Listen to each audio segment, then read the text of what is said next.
Eu me emocionei muito durante estar preparando esse sermão.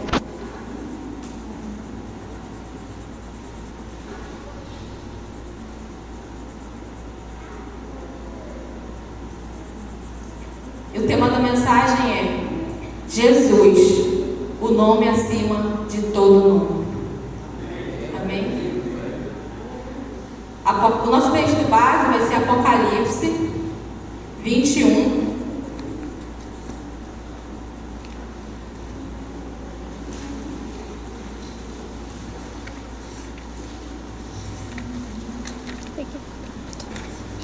De 1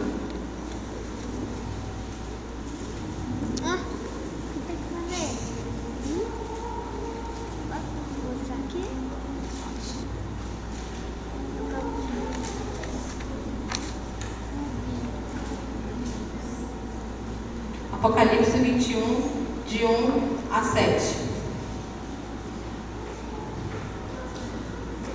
Amém? Quem não tem a Bíblia pode acompanhar ali pelo projetor, que a irmã Rayane está projetando. Vamos ler a palavra do Senhor. João falando aqui: vi novo céu e nova terra, pois o primeiro céu e a primeira terra passaram, e o mar já não existe.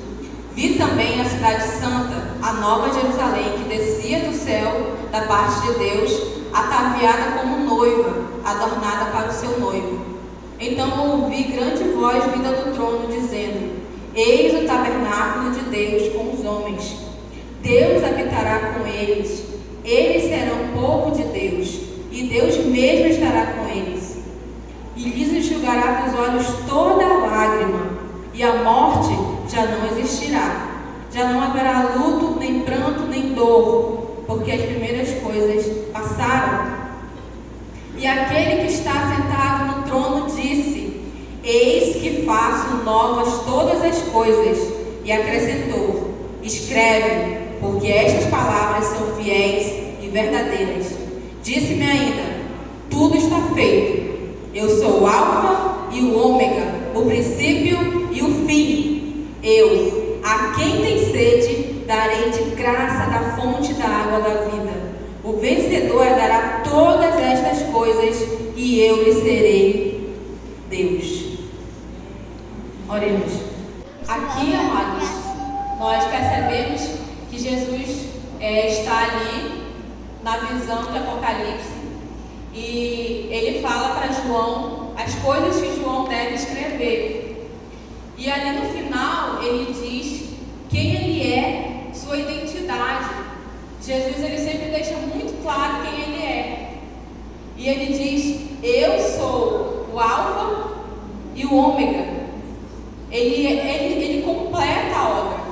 Só em Jesus Cristo a obra pode ser completada. Fora dele nada se faz. E aqui a gente observa que quando ele diz que ele é o Alfa, né, o princípio de tudo, a gente pode ver lá em João 1, o Evangelho de João.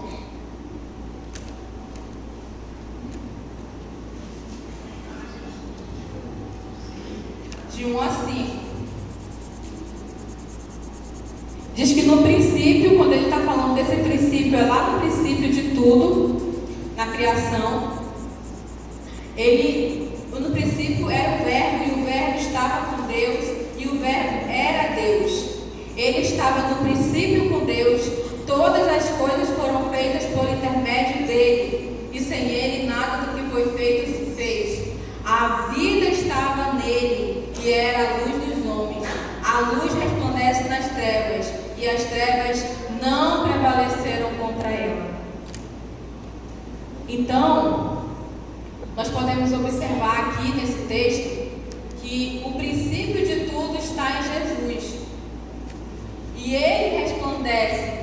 Se um lugar está totalmente escuro e a gente acende ali um ponto de luz, já não existe mais as trevas. Por isso que as trevas, elas não prevaleceram contra a luz de Cristo, porque ela é uma criação, muitos de vocês sabem que existe uma teoria chamada Big Bang, né? Que dizem que a partir de uma explosão tudo se formou. E eu digo que essa luz, que foi assim, que eles viram como, que eles imaginam que foi como uma explosão, essa foi a luz de Cristo. O poder de Cristo estava ali na criação.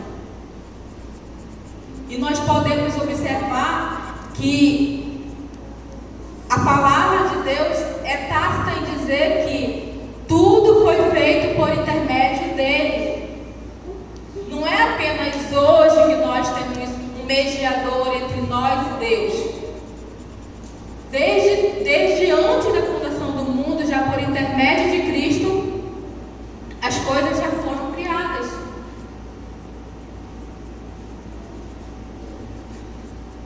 Além dessa parte, onde a gente observa que por intermédio de Cristo todas as coisas foram criadas, se você ler, quem aqui já leu a Bíblia inteira, você vai perceber que o Antigo Testamento, página a página, aponta para Cristo. Todas as alegorias que você vai perceber, todos os animais que foram mortos, todos os sacrifícios, tudo apontava para Cristo. Então é o nome que está acima de todo nome. Sempre foi Cristo.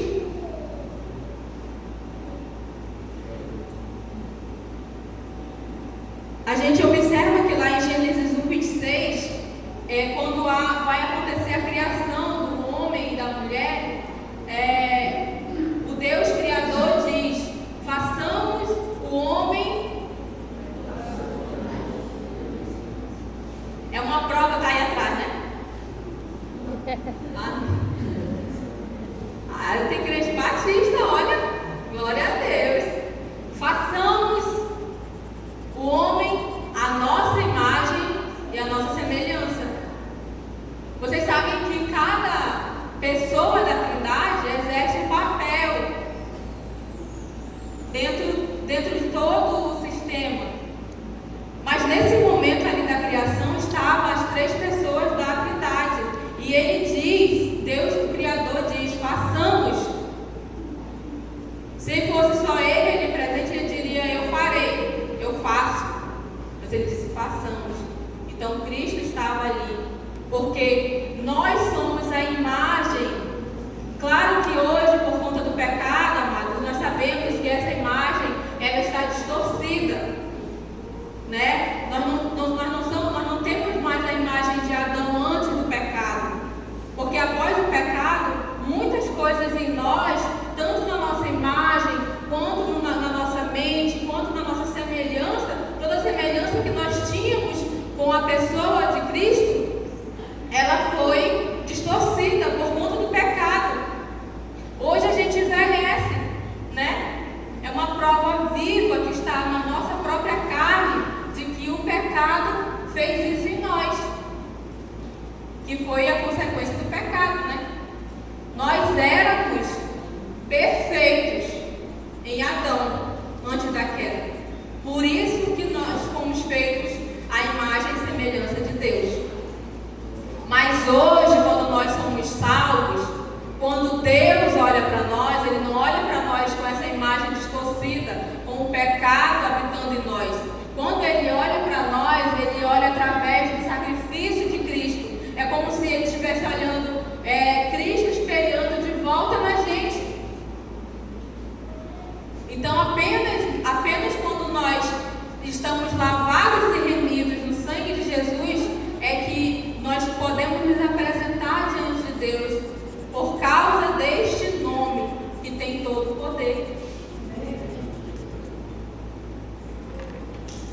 Nós podemos observar que lá em Hebreus vai dizer que sem derramamento de sangue não há remissão de pecados. Mas ele vai dizer mais à frente também que é impossível que Deus aceite que se tire pecados com sangue de animais. Então todo aquele ritual que a gente acabou de relembrar aqui, que acontecia, aquilo ali, ele não retirava o pecado. eles faziam com a fé do Redentor, de que o Redentor viria e se faria maldição por cada um deles. Eles acreditavam que o Messias iria chegar.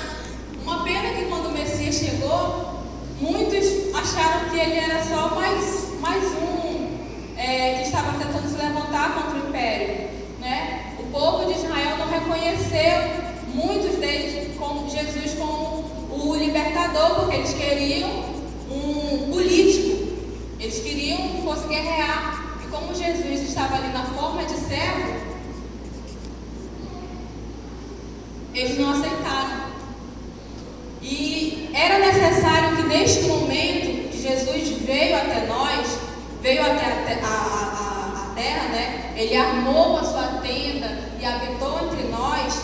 Era necessário que ele estivesse em uma posição de humilhação, porque ele estava ali para cumprir um propósito. Como nós falamos, Deus, ele tinha o Deus Pai, né, o Criador, ele teve ali, exerceu o papel da criação. O Espírito Santo, ele comanda a igreja, ele nos santifica e tudo mais. E Jesus Cristo estava no papel de redentor, o sacrifício seria ele.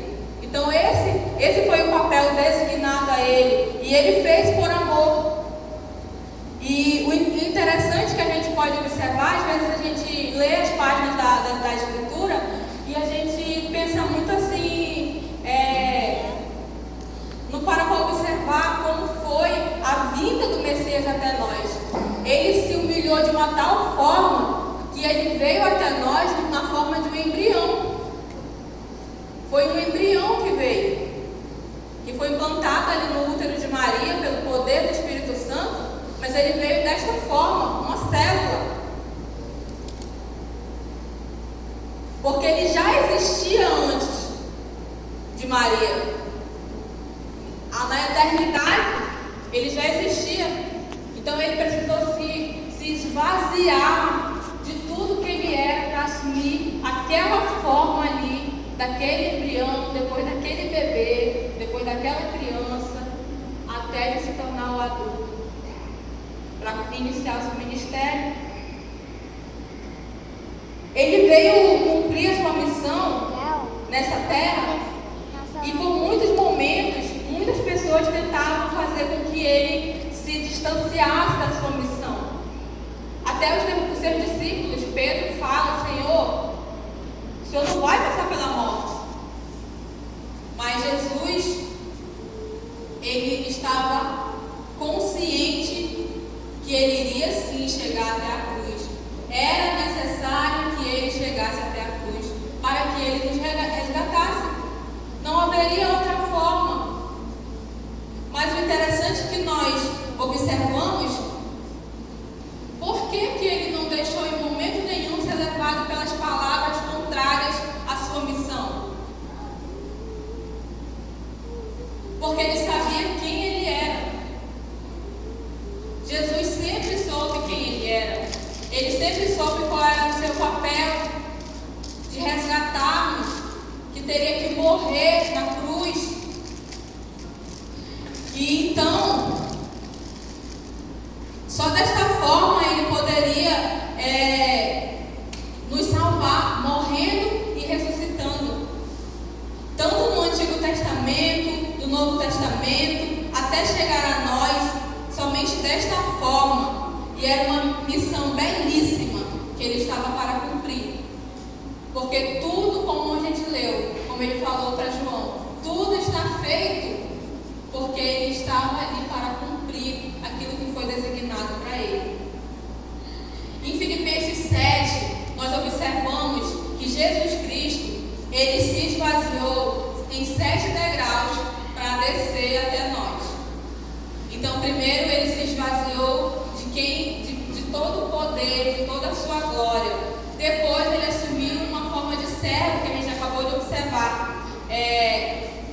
A forma como ele veio ao mundo, ele tornou-se semelhante ao homem. Enquanto que na criação nós fomos feitos à semelhança dele, neste momento em que ele desce até nós, ele torna-se semelhante a nós, com um detalhe: sem pecado. mas ele torna-se semelhante a cada um de nós.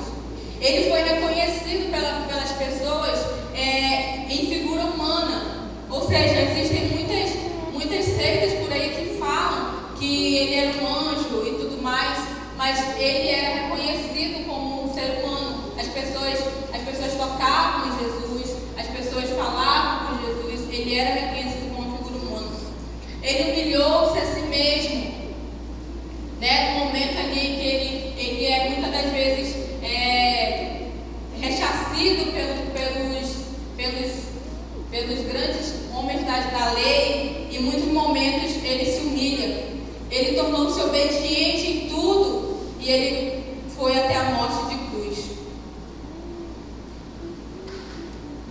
Todo esse percurso que Jesus faz, desce da sua glória, como eu disse no início, em todo o tempo ali no seu trono, ele é glorificado, ele é adorado, ele tem todo o poder, ele é Deus.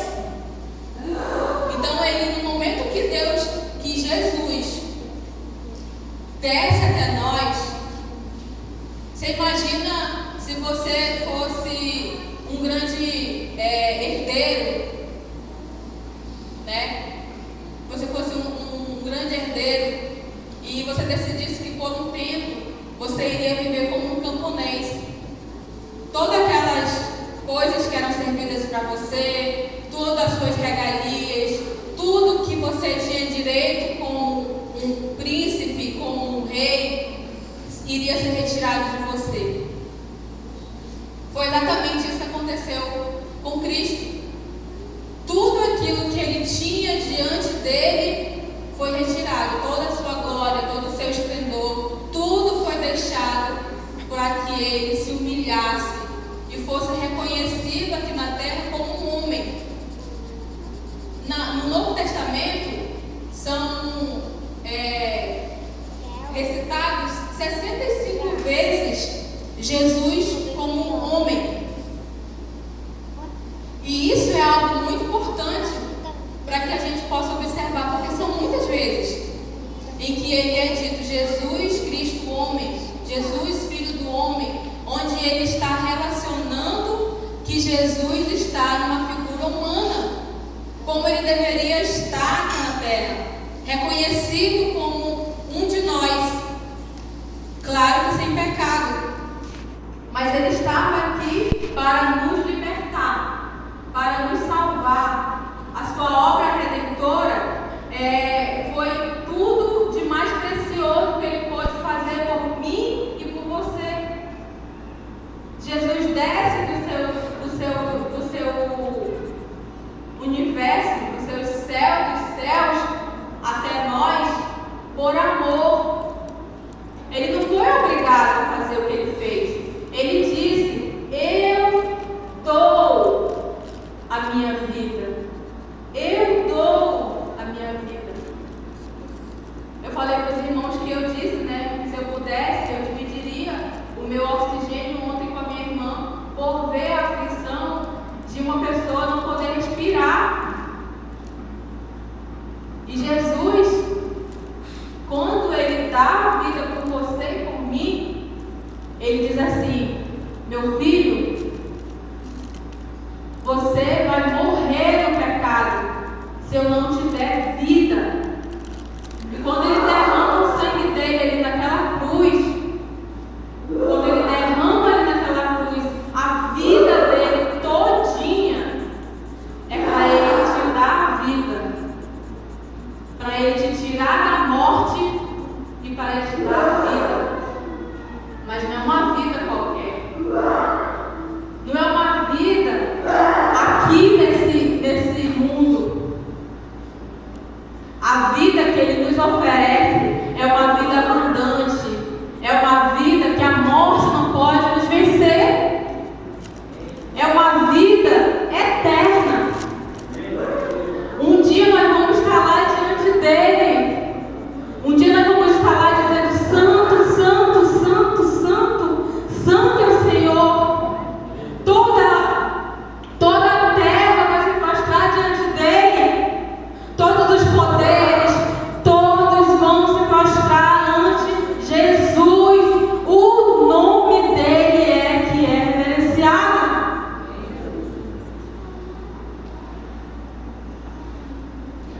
E vocês sabem que ele foi até a cruz. Amados, todo aquele que fosse pendurado na cruz, ele era considerado maldito. Por isso que era uma morte tão triste, onde somente pessoas muito maus da sociedade eram mortas na cruz. Mas Jesus sabia que nós tínhamos uma dívida com o Pai, e essa dívida não poderia ser paga de nenhuma outra forma, como a gente aprendeu ao longo das Escrituras, que é impossível que o sangue dos animais possa remover pecados. Aquilo era apenas uma alegoria ao sacrifício de Cristo na cruz. Então essa nossa dívida, ela não tinha como ser paga. Não há em nós nada que nós possamos fazer para que seja paga essa dívida. E que dívida é essa, irmã Andressa? É a dívida do pecado. Nós, dia após dia, fazemos coisas que são contra a natureza santa de Deus, e Ele não aceita. Ele não aceita de mim e de você as nossas obras, porque as nossas obras estão carregadas da nossa própria vontade. Quando nós não temos Jesus na nossa vida, nós somos guiados pelo nosso próprio eu, pelo pecado. Então, dia após dia, nós estamos, é como se tivesse ali um caderno, e ali, dia após dia, fosse aumentando o número dessa dívida. E chega um momento em que você não tem mais o que fazer para pagar aquela dívida. E você diz: agora eu vou ser escravo, porque eu não tenho mais como pagar essa dívida. E aí Jesus vem e diz: eu vou pagar essa dívida, para que a minha filha e o meu filho sejam libertos da escravidão do pecado. E aí, quando Jesus é pregado ali naquela cruz do Calvário,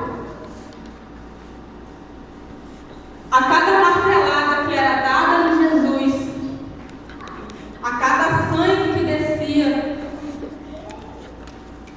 um pouco da sua dívida era paga. Um pouco da minha dívida era paga. A morte de Jesus foi um espetáculo para quem estava ali.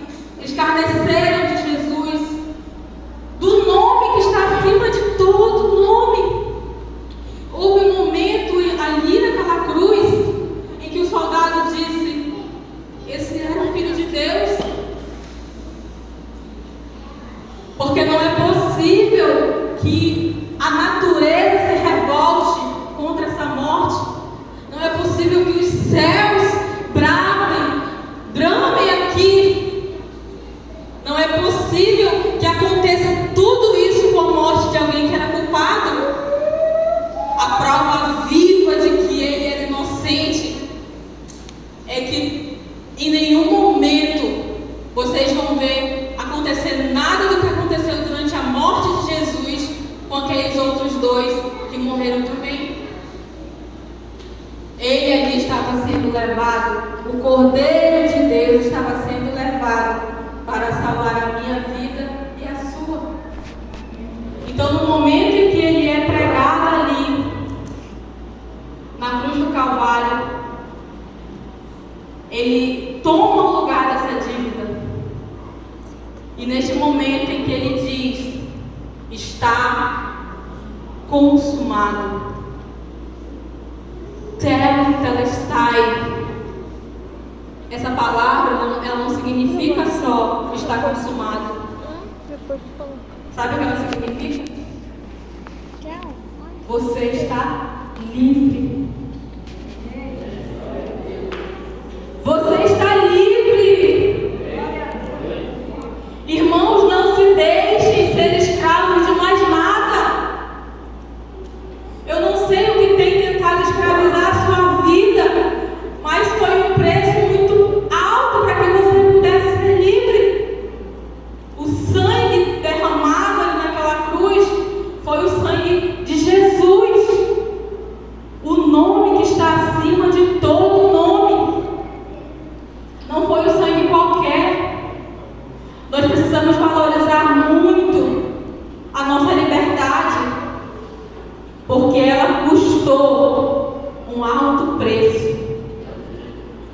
nossa liberdade, a gente costuma dizer que a salvação ela é pela graça, porque nós não podemos alcançá-la por nossos próprios esforços, mas a salvação não foi de graça, ela custou alto preço. Para mim e para você, elas vêm de graça, mas custou o preço para alguém. Alguém pagou um alto preço de morte.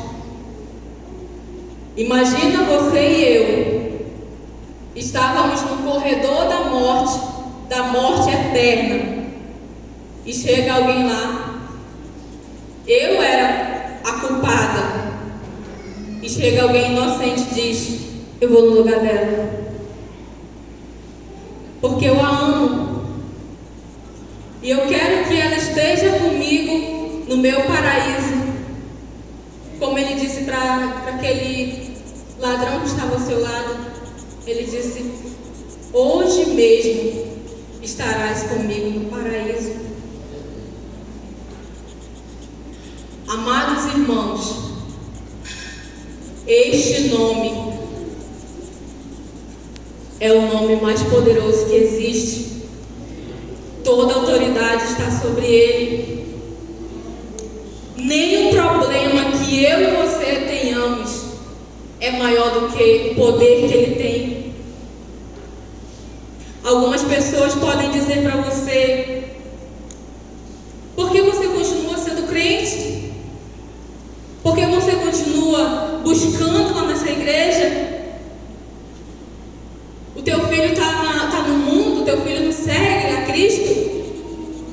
Você não tem um emprego bom? Você não mora num bairro muito rico? E às vezes o mundo tenta nos afogar com tudo isso que ele oferece. Mas o Espírito Santo hoje me lembrou de alguém que viveu aqui nesse mundo e foi mendigo. Lázaro. Ele foi mendigo,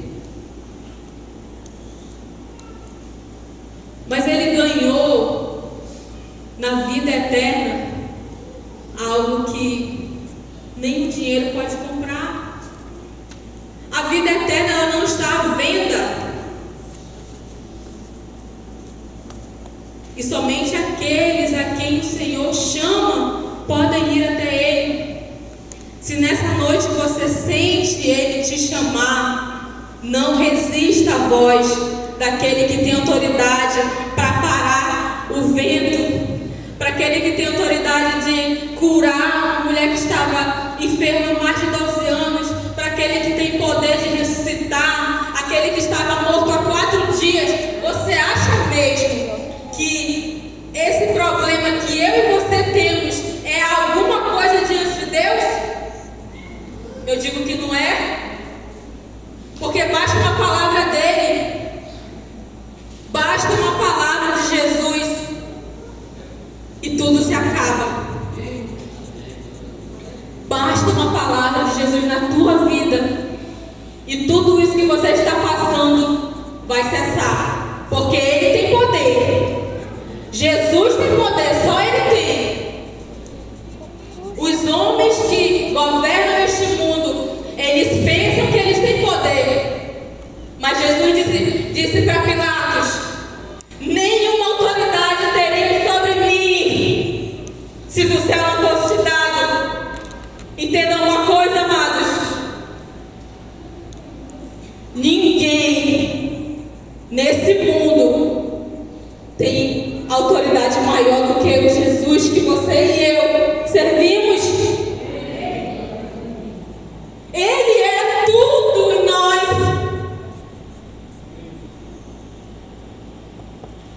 Tome posse da sua fé. Viva e morra por essa fé. Quantos morreram para que essa palavra chegasse até nós? Eles não morreram à toa. Essa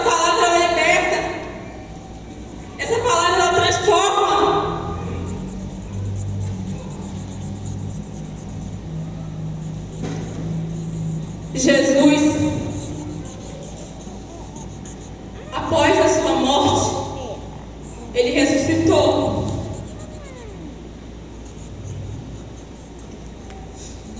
E ele ressuscitou.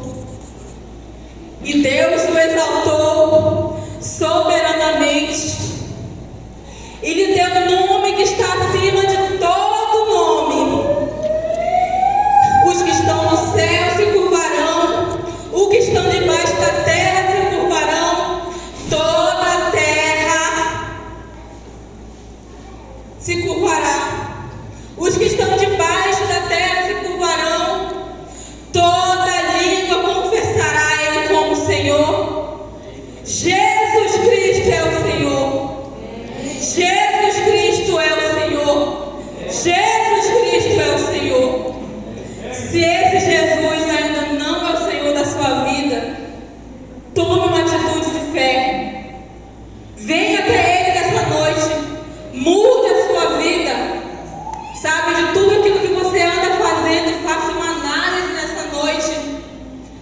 Se vale a pena você continuar indo neste caminho de morte, ou se você quer experimentar essa água que sara, essa água que te liberta, que te cura. Essa água Ele nos oferece gratuitamente, não precisa pagar por ela.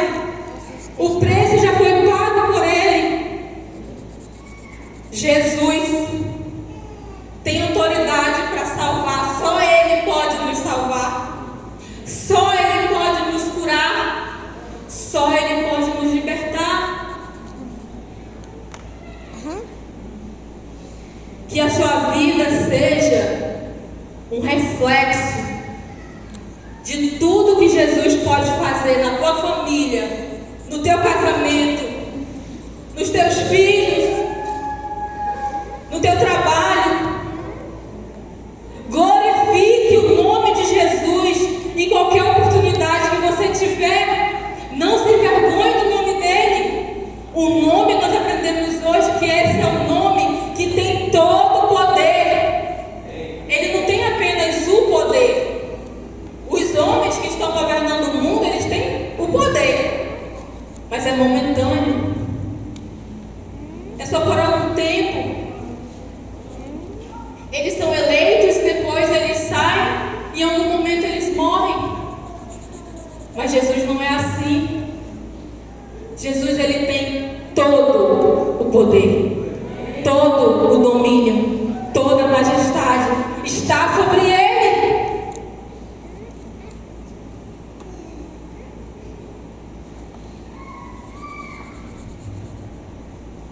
Em Apocalipse 21:6, como eu acabei de falar, ele fala que ele nos dará desta água viva que jorra para a eternidade, como ele falou para a mulher samaritana. Se tu soubesses com quem você estivesse falando. Às vezes nós estamos, parece que distante de Deus, distante desse amor. Mas ele disse: então venha até mim, que eu te darei dessa água. Essa água, ela limpa de todo pecado. Essa água, ela transforma. Essa água transformou. Esse nome, Jesus Cristo, ele tem todo o poder. Ele transforma as situações. Ele transformou a água em vinho. Ele transformou, multiplicou. Ele é nosso provedor também. Muitas das vezes a gente fica pensando: como eu vou fazer, Senhor, para alimentar minha família, para cuidar dos meus? Ele é provedor, ele é o protetor. E esse Jesus que tem toda a autoridade, que tem todo o poder, ele está aqui nesta noite. Amém. Você acredita realmente que ele está aqui nesta noite? Amém. Nós vamos cantar um louvor agora. E eu gostaria que, nesse momento, nós estivéssemos em atitude de oração e nós nos dobrássemos a este nome que tem todo o poder. E eu não sei como está a tua vida, mas de uma coisa eu sei: Jesus está aqui.